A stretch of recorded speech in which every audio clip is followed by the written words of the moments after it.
When I left off the last episode on Fulk Nerra, he had gone to the Holy Land to go on a pilgrimage, which was not really a crusade at this time, it was just a pilgrimage.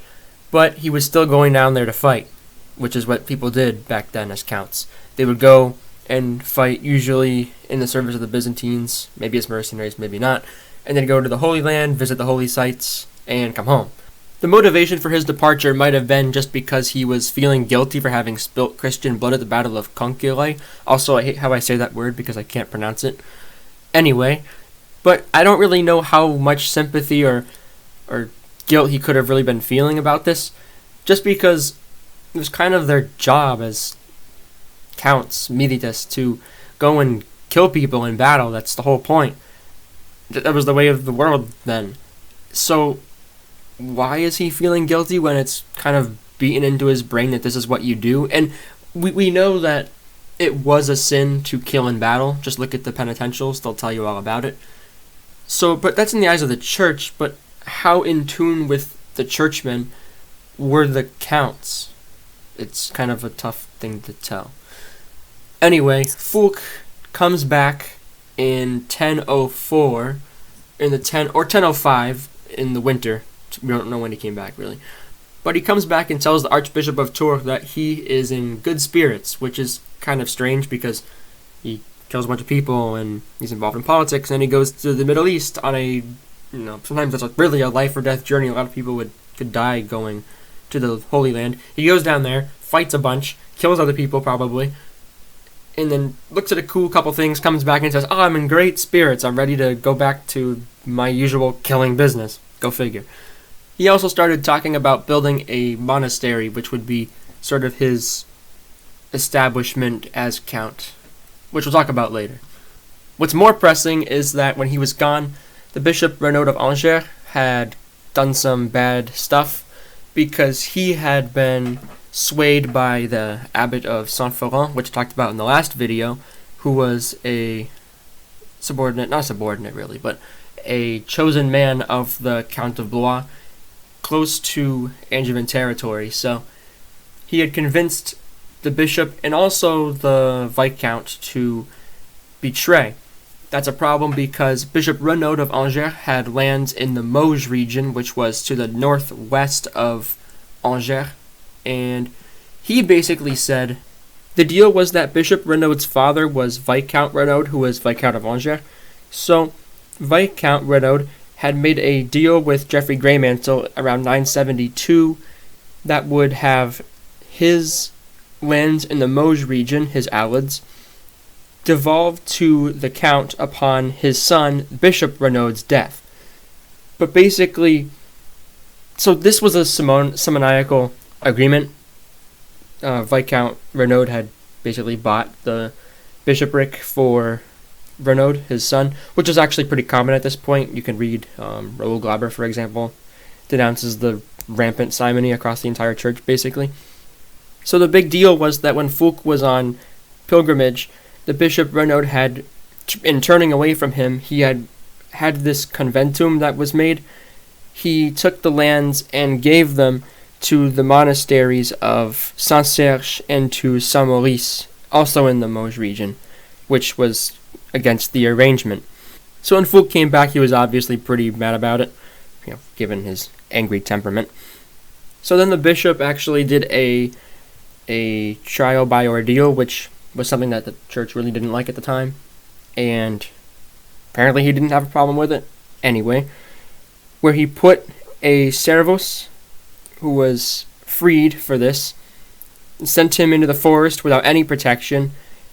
And so if he left after 3 days, it would be God's protection and showing that the move of lands was legitimate. And so 3 days later, he showed up again, and the bishop declared, and I quote from the book I've previously mentioned in the last video, "If anyone, influenced by diabolical instigation, from this day onwards dares to claim anything or introduce a calumnia, by the power of God, of the omnipotent Father, and the Son, and the Holy Ghost, and of Mary, the Holy Mother of God, and of Peter, the first of the apostles, and of all the saints of God, by our authority may he be damned and excommunicated and cut off from all the faithful eternally." So you can tell there's pretty high stakes when it comes to even questioning this ordeal, which was off of a flubbed, betrayed agreement based on a simoniacal transaction. You can imagine the kind of layers of confusion. And of course Fulk wasn't having it. Because Fulk needed these aleds. They were the bishop's aleds. And so even in these times, the bishopric's lands were very much reliable by the counts and kings to provide them with troops, with milites. So when he just takes all of this and gives it to the monasteries, and now he's only allowed to really take half according to his usual deal with splitting the monastic lands in half and taking stuff from only half. Now at most he can only take half and not take as many resources instead of taking all the resources he would have needed, plus all of the troops he would have liked. So that's just Renaud undermining Fulk's position in his own county. From the heart of it, by the way, because he was the Bishop of Angers. He was basically his next-door neighbor. So pretty quickly after Fulk came back and found that his bishop had betrayed him and taken his lands and opportunities, resources, Bishop Renaud decided it was high time that he got out of Dodge and went on a crusade himself, going to the Mediterranean in southeastern France, and he ended up dying there. He didn't even make it into the ocean, which facilitated Fulk to get back his aleds, which he promptly did by seizure. As he was invading, he built fortresses like Montbazon, Montrichard, Mirbeau, and Château Gontier in the Meuse region. He did this all notoriously. He didn't hide it like he used to, or try to hide it, make it more secretive. This was much more well known that he was doing this. In addition to these campaigns, when he came back, he renewed ties with the Bishop Renaud of Paris, who was the brother of his former wife. And he also married again to Hildegard of Lotharingia, which might seem like a strange choice, given Lotharingia is so far away. What good would her family do for Fulk? But it could have been because of the Count of Blois' lands near Verdun, within the Empire, or near it, that having some ties near there could hold Odo II in check. If he ever tried anything in his own lands, his wife's family could go on the offensive on the other side. And strangely, Fulk actually got Robert of Saint-Florent to recognize him as a seigneur, or his lord, his seigneur, and not the Count of Blois. This situation wouldn't last terribly long, but it did give Fulk some temporary usage of the Abbey of Saint-Florent's lands. As was customary for the time, and this was to be able to atone for bloodshed like his pilgrimage might have been, Fulk also had decided to build a monastery. Usually the monastery would be at the site of the bloodshed to mark the redemption of that, but this one could not be so far away near Nantes, which was in a precarious position alliance-wise, so Fulk had to he chose to put it near Loche, which was in the southeast of his territories, actually in the Archbishopric of Tours, just next to the city of Loche. William the Conqueror, for example, did something similar when he made a chapel at Hastings to atone for the murder of hundreds of Christians there. The land still did have significance, though, because it was chosen to be built at the exact site that judicial battles took place in the district of Loche. So if there were ever trials by combat in that area, they would happen at that field, and that's where Fulk decided to put this to keep the significance of the place of establishment. A town propped itself up next to the building site, which was pretty standard. There was a lot of consumption of products to build. The builders needed to be nearby, and that attracted merchants, and thus a city was made, which is today known as Beaulieu, but actually it's known as Beaulieu-les-Loches, but that was recently when the name was changed. This was called Belli Locus. Now, as I said, it was in the Archbishopric of Tours, but it was actually also in the Pagus of Tours, which meant that it was within the Archbishop's direct jurisdiction, which meant that he also had consecration rights in that area.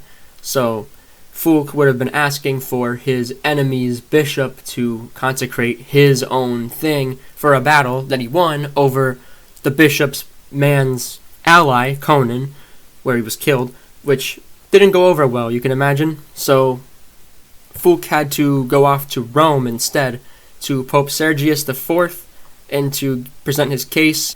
Pope Sergius, of course, agreed and decided to send a papal legate to do it, where there were festivities when he arrived with the consecration underway.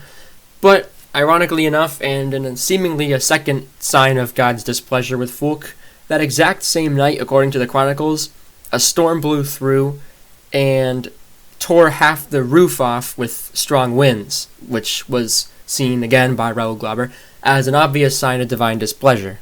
I think Richer might have talked about it as well, and Richer was not a fan of Fulk. The disgruntled Archbishop Hugh of Tours, who had seen his jurisdiction overstepped by the Pope, told the Pope what had happened, and the Pope responded that it was still under papal jurisdiction and to leave his hands off of the settlement. Because not only had the prerogatives of the Archbishop been overstepped, but he also, and this was the main reason that he told the Pope initially why he wouldn't consecrate it, was that he could not in good conscience let Fulk have this when Fulk was the one who had seized the Archbishop's lands to make fortresses during his campaigns in the area. And don't forget, Fulk had even conquered Tours at one point and then had to let it go, but these guys were not friends, I'll put it that way. In the summer of the year 1008, Robert II King sent Constance away from him and took Bertha back to his marriage bed, or I guess you could call it sort of an adultery, unapproved concubine bed. He had male heirs from Constance, so he didn't really need her anymore, and even though there were anathemas threatened against him, he took back Bertha. This was significant enough for Fulk because this would switch the alliance back to where now the king would be allied with the Count of Blois and not with himself. Fulk did suspect that the separation was instigated by the Count Palatine Hugh of Beauvais. The chronicler Raoul Glauber says that Hugh intruded between the king and his wife and sowed seeds of discord. He made the queen odious to the king in the hope of securing his own advantage. Fulk, the Angevin count and the relation of the queen, sent 12 fortissimi milites who killed Hugh. So he sent men...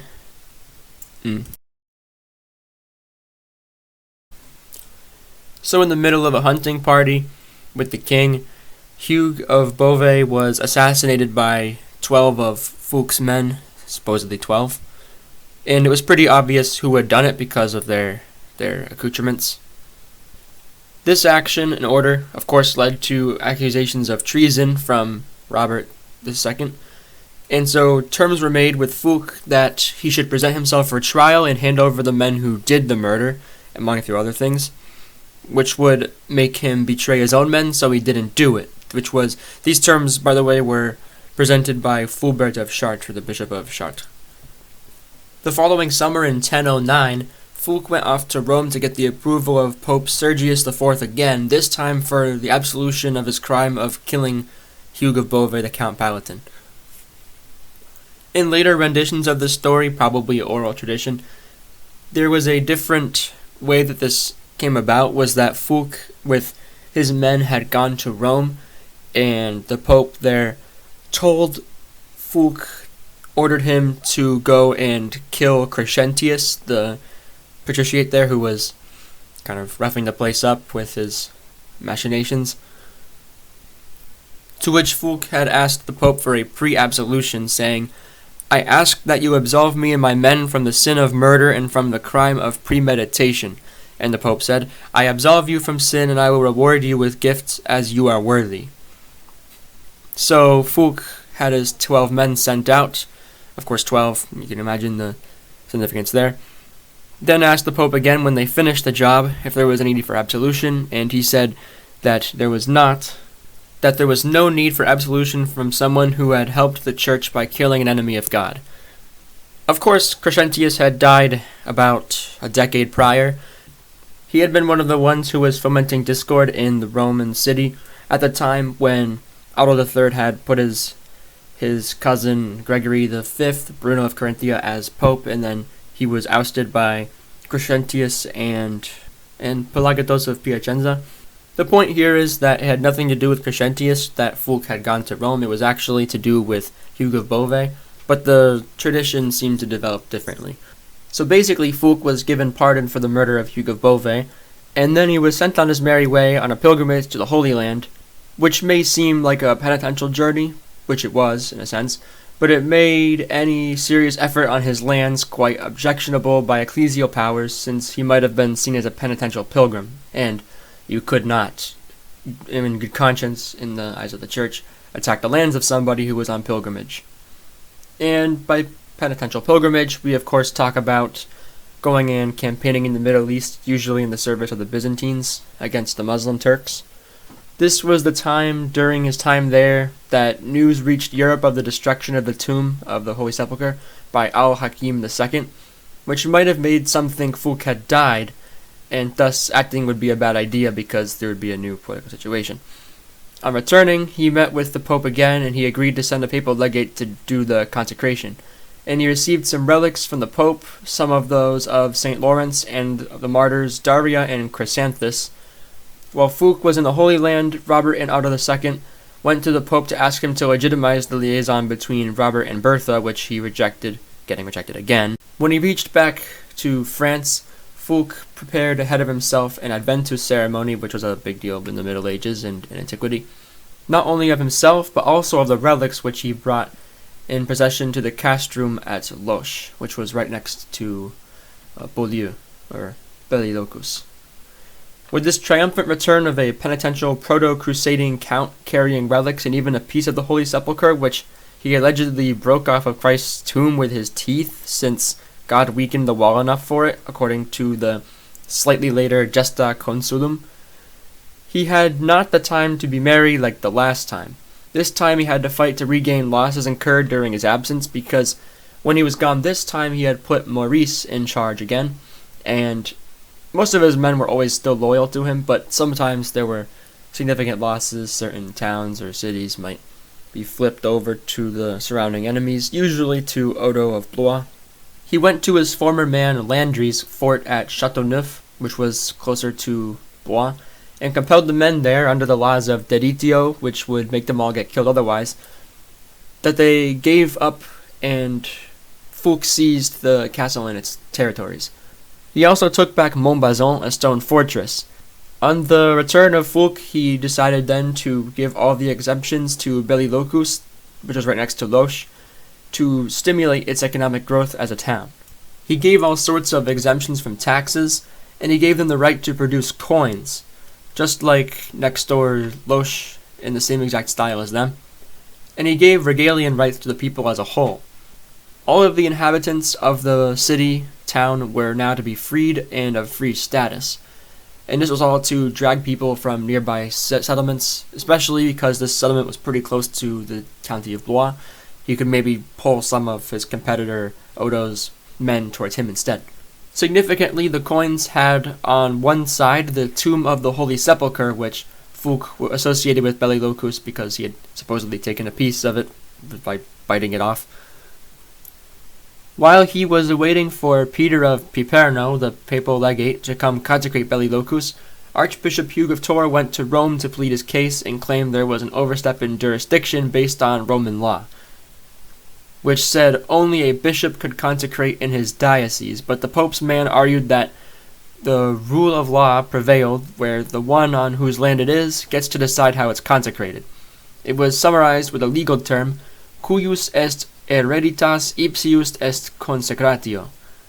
To finish up on local administration after his return from the second pilgrimage, Fulk decided to found a cathedral school at Angers, which he had the bishop decide how it would be done. The bishop decided to pick someone he was from Anjou, but he had studied in Chartres in the Blois lands, so it's pretty likely that Fulk was behind this, because the bishop probably wouldn't have picked someone who had studied there in defiance of Fulk, so it was probably with agreement with him. Around this time, Fulk started to make more territorial gains. He had his men take over Mayenne to the northwest. The Count of Maine, Hugh was not as strong as Fulk, and sources later said that Fulk had violently subjugated him and that Fulk acquired Maine. And this was compounded with the fact that Count Hugh had died pretty recently, pretty soon after this, and his son Herbert was pretty young, so he was under Angevin influence, which we would see in the future at the Battle of Pont-l'Avoie when he would save the day. Fulk's men also invaded the Touraine.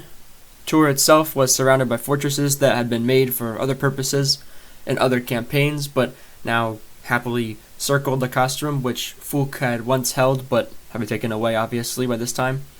He went with the Bishop Anger Renaud, who was excommunicated by his metropolitan, the Archbishop of Tours, because when you're a bishop and you besiege the city of your archbishop, and you're supposed to be submissive in certain ways, and I mean it's Christians attacking Christians, you get excommunicated, and that's what happened. Of course, they knew that Otto II was coming with a bigger force, though, so they had to turn away. At this time, Otto II and Robert II had a falling away because of a certain Renaud, Count of Sens, who was apparently favoring Jews to Catholics and just overall being an outrageous guy, apparently. So Count Otto II wanted to leave him alone and be fine with him, maybe because of the Jewish community in Blois was a good financial source, and medieval people in general. The counts normally favored the Jews and were fine with them. It was only renegade, kind of weird people that would go and take them out, usually just to get their money or something like that. But King Robert invaded to get rid of this favoritism of Renaud of Sens, and he took the city, but the count fled and he wouldn't be able to maintain the situation, so Robert had to back off. Even then, though, the two, Otto and Robert, still met up on April 22nd, 1015, to talk about things, maybe Fulk's growing strength in Maine and all around in general. In the second half of 1015, Fulk besieged Montbazon, a siege he had to give up the last time he tried it, but this time it did fall for him. And in the autumn of 1015, Robert and Renaud of Sens made peace, and Robert and Otto were cool again, and Fulk was still at large, with the king and Count of Blois not really doing anything about it. So Fulk, by the end of our story here, has gained substantial lands. He killed off an enemy and got papal forgiveness for it. However, that was able to be effectuated, I guess. He had chipped away at the Touraine. He had the Count of Maine under his influence and continued to do the family policy of favoring the men of Maine to get them to owe their allegiance to Anjou instead. He had made agreements with William of Aquitaine, especially with Parthenay, to have the castellan of that town be chosen by William, but that William would hold it as a benefice of Fulk, gaining more influence to the south. Fulk had also started up a new town at Beaulieu, Belli Locus, to build a monastery that would boost his spiritual clout in a sense. He had safely come back from a second pilgrimage, which was pretty substantial in itself, without being aggravated by any of his surrounding enemies too much. With his Maurice, while he lost a little bit, he did not absolutely blunder and destroy everything Fulk had. Like I said before, he clearly had papal support at this time, which was a big deal in the growing of papal secular influence on the Western Latin Christendom as a whole, especially when it involved jurisdictions like monks over their bishops, or in this case a count over his metropolitan archbishop. So Fulk by this time really had everything going for him, and we'll see how that fares for him next time.